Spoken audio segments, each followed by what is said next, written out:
Let's say you have a piece of chicken that's been lying on the countertop unrefrigerated for a few days. That chicken will start to spoil, and as it spoils, some bacteria will start to grow on it. Now this could be many different types of bacteria, but the one that I want to focus on in this video is called Staphylococcus aureus. This bacteria is responsible for causing a type of food poisoning known as staphylococcal enteritis. If you've ever had food poisoning, you'll know that the many symptoms include things like diarrhea, vomiting and nausea, dehydration, and a fever. Let's say you eat this piece of chicken and it enters your gastrointestinal tract. So besides your mouth and esophagus, the first thing it'll enter is your stomach.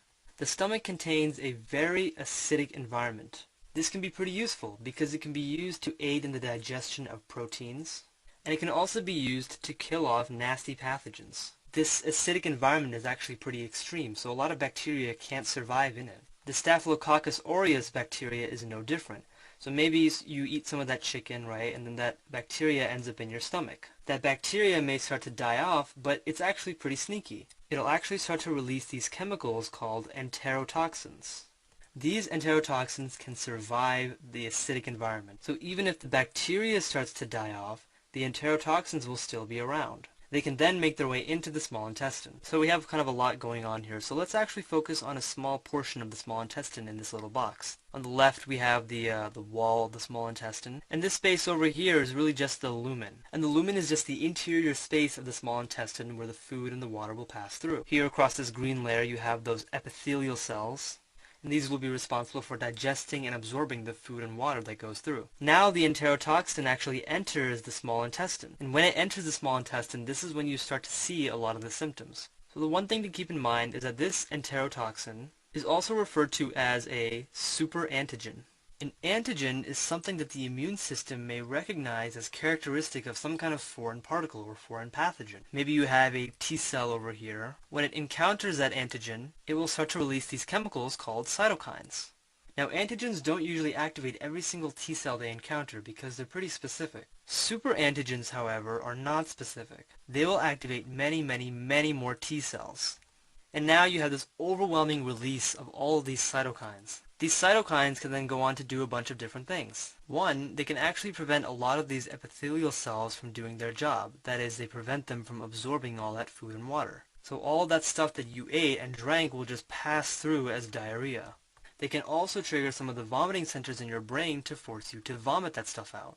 And because all this water isn't being absorbed into your system due to the vomiting and diarrhea, you're going to experience some dehydration as well.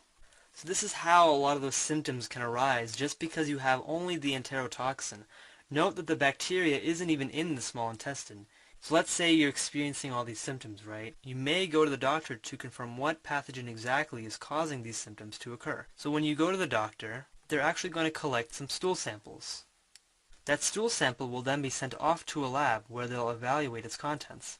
So remember, you may not actually have the bacteria in your system because that bacteria died in your stomach. What they may look for instead are the enterotoxins.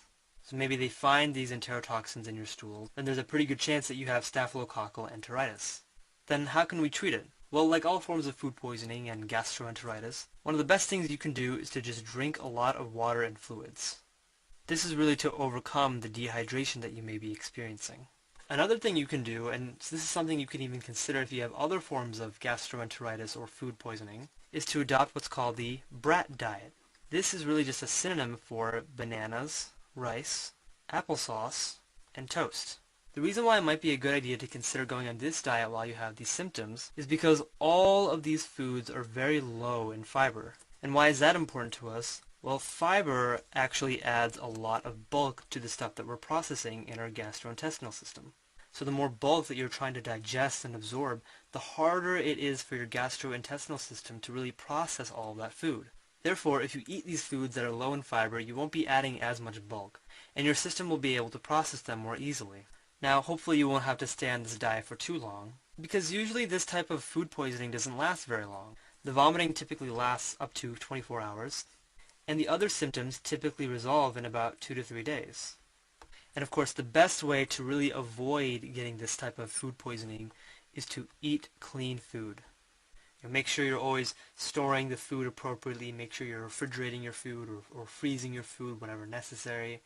And then, of course, cooking your food really well and drinking clean water.